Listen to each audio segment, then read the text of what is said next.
Hey YouTubers, this is the Gold Standard 924 coming at you with another video for you guys today. So I want to come up on here and give you guys my thoughts on the Sting versus Diamond Dallas Page match that happened 20 years ago. This was on the April 26, 1999 edition of WCW Monday Nitro.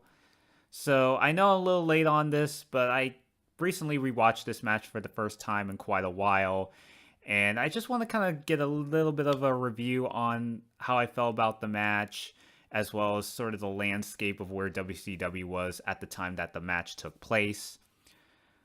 Now, 1999 in WCW was a weird time for the company, to be honest. And this was really at this time when WCW was going through a bit of a rebranding, and they would end up introducing a brand new logo for the company with the infamous spaceship logo that we all became familiar with. And they would always open up with like a little 10-second intro where they would show the new logo before Nitro or Thunder would start. And it's kind of like what WWE has been doing for the longest time whenever they would introduce us to like an episode of Raw or SmackDown.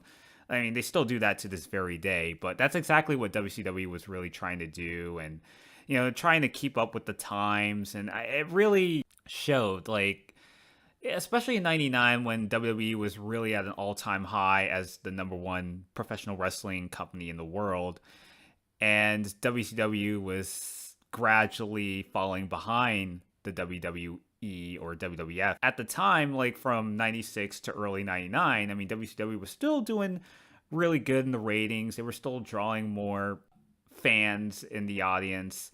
But then as 99 wore on, it's like, the show just gradually deteriorated. The product was kind of going through a very tumultuous time. Like, they had the NWO angle that was going on for 2.5, almost going to 3 years. But even that angle was starting to fizzle out as a result of those some of even the wrestlers that were getting sidelined, like even the key important ones like Scott Hall, and Hulk Hogan had to take time off to undergo knee surgery.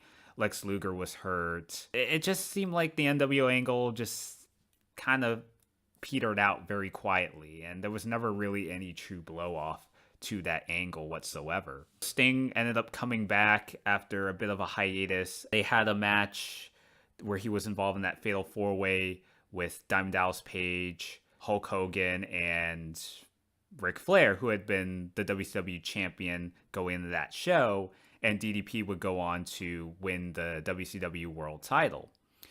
So it was really at that point where DDP was starting to show signs of going heel, and a lot of the times he would get himself disqualified. He was starting playing a bit of a coward. He would lash out on his opponents by utilizing a set of weapons, and he's just going off the deep end. There was actually a match that ended up happening between Diamond Dallas Page and Sting just a couple weeks after Spring Stampede for the WCW title. That match just really blew me away as a viewer.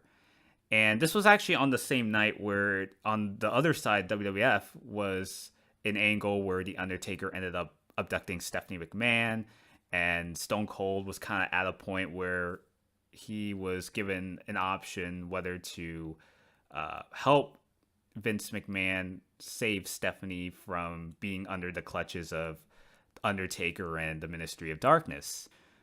But then you go on the WCW side, Ric Flair was kind of going through a bit of a, like, he was starting to get a lot more power hungry, and he's just gone completely nanners, getting to a point where he ended up getting sent to a mental hospital facility. So I think Charles Robinson, who had been Ric Flair's handyman and even refereed some of his matches, so he took over for a bit. But yeah, so getting back to Sting and DDP, I mean, this was a really, really great match. As far as WCW, when it came to some of these like high-profile matches, they tend to hotshot some of those said high-profile matches on free TV, which wasn't really much of a surprise considering they were already doing that stuff even a couple years prior. Going back to like 96 when Macho Man and Ric Flair were going at it for the world title, and then Macho Man winning the belt, which was a very huge deal at that time because it was very uncommon for a world title to change hands on free TV. They would continue doing that with guys like Lex Luger and beating Hulk Hogan to win the world title, even though he would shortly lose it afterwards. And Goldberg would also do the same thing the year after in 1998. As far as the match with Page and Sting, because these guys were just really going at it. Sting would often receive the upper hand. He would get in all the offense. DDP just basically at ringside, just taking a moment to replenish himself. And there were even moments where Page even wanted to refuse to get back in the ring, and then Sting had to go and chase after Page, so they were like brawling at ringside and even on stage as well. There was just moments where you could get every moment out of this match with a little bit of like the Attitude Era style brawling that you would see, but you also get a good mix of like kind of like the traditional in-ring base wrestling that WCW had been most known for at that point. So there was just a lot of good like technical wrestling and some brawling here there. I think my favorite spot, I definitely love the Tombstone spot. Like Sting tried to go for his Till the World Tombstone. DDP countered it, and then Sting countered it right back at him and then successfully nailed the Tombstone. That was actually my favorite part of that match. There was just a lot of near falls here and there where you couldn't really tell exactly who was going to win this match because of how, suspenseful that the match was. Even the crowd was really engaged in the match. Sting also did a top rope body splash, which is very rare because Sting isn't the first person that would come to mind when you think of like using high flying moves, especially for main eventers. So that was a pretty huge deal. Sting even like clubbed Diamond Dallas Page with the turnbuckle pads. Like he would just bust his head right on the turnbuckle pad, like on the top of the pad, then the second rope, then the third rope, and then all the way down onto the ring canvas. Even Diamond Dallas Page tried to go for a diamond cutter, but often at times Sting would constantly counter it. Speaking of that, there was like a finish at the end where DDP tried to go for a second attempt at a diamond cutter. And at the last moment, Sting tried to kind of fight off of it. He even countered it to a Scorpion Death Drop to get the 3 count. And Sting would win the WCW title that night. Looking back at that match just to see how far Diamond Dallas Page has come, especially even a couple years prior where DDP was dealing with the NWO, that really got him into the position that he ended up getting later in the year. DDP given an offer to join with the NWO and then basically rejected their offer, and that moment alone just made Diamond Dallas Page into a superstar, even winning like the US title and even going to 98 where he would be main eventing a WCW pay-per-view with Karl Malone, and Hogan would have Dennis Rodman to see kind of like the celebrity-based tag team match between two NBA stars at the time. So that really gave a lot of publicity for the company. From 97, 98, and even in 99, it wasn't long before Diamond Dallas Page would go on to win his first world title. As far as DDP was during this time, it was kind of one of those like very, I don't want to say odd necessarily, but because Diamond Dallas Page had been the hottest superstar in the previous 2 years, there was like a moment in 99 where he was starting to show signs of turning heel.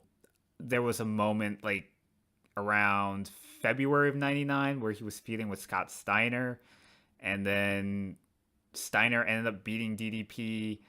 DDP quietly disappeared from WCW television for quite a while, and then he came back with a new attitude, and then the crowd started turning on him. Even that applies here in this particular match. It wasn't long until later in that night where they did like a 4-way for the WCW title. And then I believe DDP won the belt back, and Sting had been champion at that point, and Goldberg and Nash I believe were involved. DDP would go on to regain the WCW title. This was really at that point where it really showed like titles were starting to kind of change hands, and it kind of, some people will point back to the finger poke of doom, and I could see why people would say that. I mean, given how Hogan won the belt with very little effort, 2 months later, Ric Flair would beat Hogan at Uncensored. And it really was during that point where the belt started changing hands very often. And, DDP winning the belt at Spring Stampede, then losing a couple weeks later to Sting, and then DDP would win it back later that night. It seemed like they were really hot-shotting titles just to kind of pop a rating. And this was shortly before Russo even came on board. When it's all said and done, I definitely really enjoyed the Sting Diamond Dallas Page match, and just a lot of great back and forth action, and neither man willing to surrender. And I just really loved the storytelling. I definitely really enjoyed what I saw during that match. So let me know what your guys' thoughts are in the comment section below. And till then, this is the Gold Standard 0924 signing out.